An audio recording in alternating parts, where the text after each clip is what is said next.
Welcome back to Indie Book Publishing, helping authors publish, promote, and sell their books around the world. Now, back to your host, Steve Jorgensen.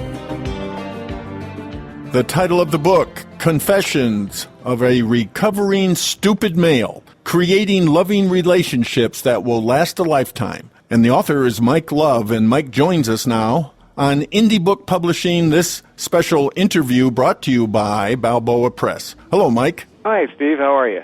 Well, you're admitting the worst possible part of your past, I guess, aren't you? Yes, it's something that I have gone through myself, and I know that many other men, and to a lesser extent probably women as well, dealing with some of the issues that cause conflict in their marriages and their relationships with the opposite sex. You say your book is a book of hope for couples who are struggling and who want the tools to supercharge their relationship beyond their dreams. So this is a kind of a how-to book, how to help men to be more caring and more loving? Yeah, I would say it's a how-to book for men to be that, as well as for women to have to deal with the stupid male syndrome or the macho facade that they put on. So where's this macho, syndrome? Where does that come from? Well, we're brought up in our culture, and I would say cultures from millennia back, this is what men are supposed to be. And, you see examples of that on TV like the Marlboro Man. From generation to generation to generation, been brought up with this is what men are supposed to be like, and this is what women are supposed to be like. And so men are supposed to put on this macho facade and stiff upper lip and things like that. We aren't programmed that way because we are first human beings and then we're men, and we have those feelings. And I think a lot of the reasons that we have a lot of anger is that we haven't been able to express those feelings in a positive way. So men are just as emotional as women, but they hold it back. They cover it up. That's right. Big boys don't cry. You don't show your feelings because it might be some weakness there, and you don't want to be perceived as weak or being called a sissy or a girly boy or something like that. So this book explores issues like men's anger and violence, midlife transitions, infidelity, even a survey of what women want from men in their lives. How did you conduct that survey? I did it over the internet through, SurveyMonkey, something like that. And I did that several years ago and got quite a few responses, and I put them all together in the book. And this is exactly what women want from their men. And I think that would be a good thing for men to read if they're open to it. If they're not, then they're not going to get anything out of it. So growing up, you had some role models and the way you thought you were supposed to act. And, of course, then when you got into the real situation, this natural system of a marriage where you needed to interact, you really had a hard time. Oh, absolutely. I mean, I shut myself down and not express the true feelings. I had these expectations. What we were brought up with is women are there to serve you. You fix you dinner, do your laundry, take care of the kids, making love whenever you wanted to, things like that, and not looking at what their needs are, but yet not giving them the emotional support either. And that's what I see a lot of men, not all men, but a lot of men are having trouble with, is being able to show that emotional support. So there was a straw that broke the camel's back, so to speak. Yes, there was. It came on almost in my 18th year of marriage where we had a very huge fight, and she left, and all of a sudden I thought, this is it. I pushed over the line, and I'm sure I'm going to see my baggage out on the lawn with a divorce decree coming shortly after that. So that's when you decided to try to do something, to try to be different, to make changes. I did. I had to really kind of do some deep soul searching and really kind of, I figured, I really didn't think we'd ever get it back together like we did. And it took a long time, a lot of healing. I didn't think she would trust me again, with all the times I've hurt her and stuff, not physically, but emotionally and mentally hurt, and that can be just as devastating as a physical hurt. But yeah, it's something that I went through. I had to work it out. We had to rebuild our marriage again and the trust issues, and I think today we're a lot better than we've ever been before. And writing the book, that helped you. Yeah, it was very healing. I had to get out a lot of things and deal with a lot of demons and just a lot of issues that I hadn't been dealing with. A lot of tears came out of that, and I'm proud to say that. I mean, big boys do cry, and that's good to do that once in a while. Very hard, then, for men to change, and yet you're proof that men can change. They can, and you got to want to, you know.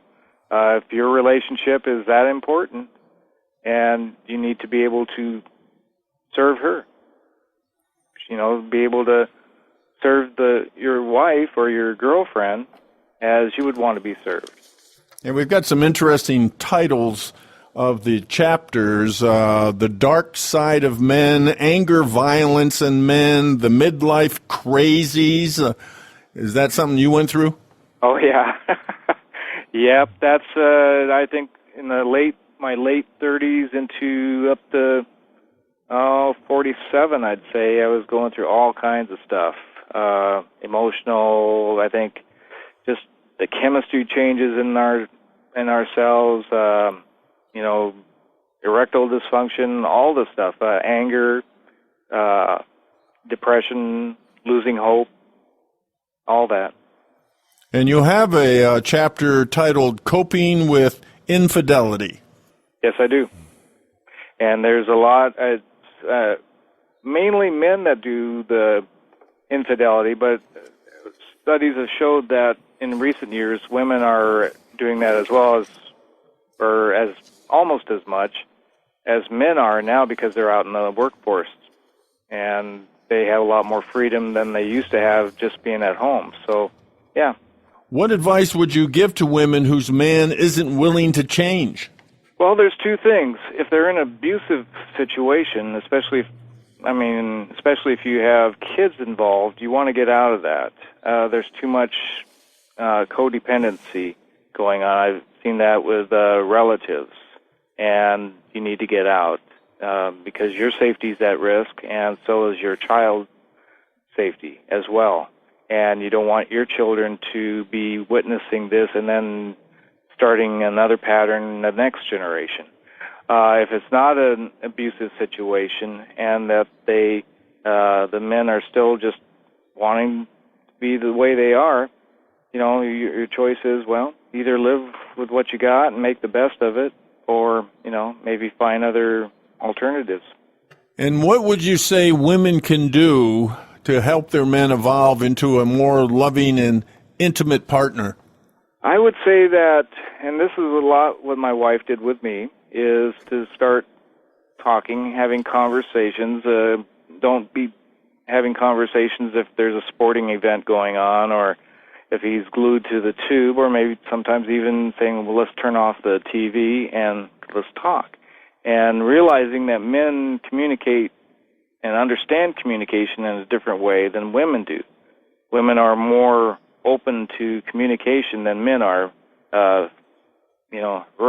physically as well as emotionally. And so women have to help the men understand what they're communicating. They may have to say it over again. We don't multitask very well as men. So, you know, we need, patience. We need women to, talk simply and make sure they get the first point across and then go to the second point. Don't expect us men to be able to understand and communicate like your girlfriend, because it's not going to happen. But there is, if the woman is patient and wants to help her man, if he's open to doing that too, that's even better, to be able to communicate verbally as well as non-verbally. Another chapter titled 12 Steps to Becoming a Recovering Stupid Male. That was a chapter that I used 12 principles I used for myself, and I still do. I mean, I'm not there yet. It's the journey, not the destination. And so, as I'm writing this thing down, I could have written a lot more steps down, but I figured I better stop at 12. But, each one is one that I had to go through when I realized I needed to change. This is the first step, this is the second step, and they don't necessarily have to go, one after the other. They can all go at the same time. But it's important to be able to make a commitment to yourself first to want to make some changes so you can feel better about who you are. And then you will see naturally changes along with your wife or your girlfriend or your kids when they see these changes going on. And you got to be patient with it because they've lived with you for so long and say, well, I'm sorry, this won't happen again. It's like a broken record. And a lot of trust might have been broken. It needs to be rebuilt, and it's going to take time, so don't expect it to happen overnight. One of the key messages you say in your book is this: we must become aware that we are the only ones who can meet our needs. That's right. That's obviously probably most people don't think that way, don't realize that. We don't realize that. It's a hard thing because we're taught that, we need to get things from other people. I'm not valued unless someone loves me. And then they put down the idea, well, self-love is nothing more than conceit. Well, most people brush their teeth 2 or 3 times a day. They take a shower once a day. They put on clean clothes. That's an act of self-love. And in order to be able to love other people, you got to know how to love yourself. And that's nothing more than self-respect. How do I want to be? How can I be the best I can be today? It doesn't mean perfection. It means how can I be the best of what I've got? And once I've had that self-esteem of caring for myself, then I can reach out to other people and start caring for them. And hopefully to find a relationship where both parties are in that mode, because then you're not having to depend that, well, this person's got to meet my needs, or I'm not anybody unless that person loves me. We've got to be able to learn how to love ourselves first, and then we can share that love with the world. And you say that you can go from a recovering stupid male to an enlightened male. Yep. It's, like I say, the concept of I'm wanting to be better than I was yesterday. And to be able to become enlightened is to become aware of who you are, what are you doing, how are you affecting your wife or your girlfriend or your children or anybody else. What can I do to make these changes and become a better person? And that's what you call self-growth. And at the end of your book, you have recommended reading. What do you have there? There is some of the books that I've read that helped me along the way, whether it's been emotionally, mentally, physically, spiritually, all of the above. All these books have been very important in helping me to be where I am today. And I'm not just pushing my book. It's something that I've wanted to share with these other books that have helped me, and maybe that will help whoever's reading it as well.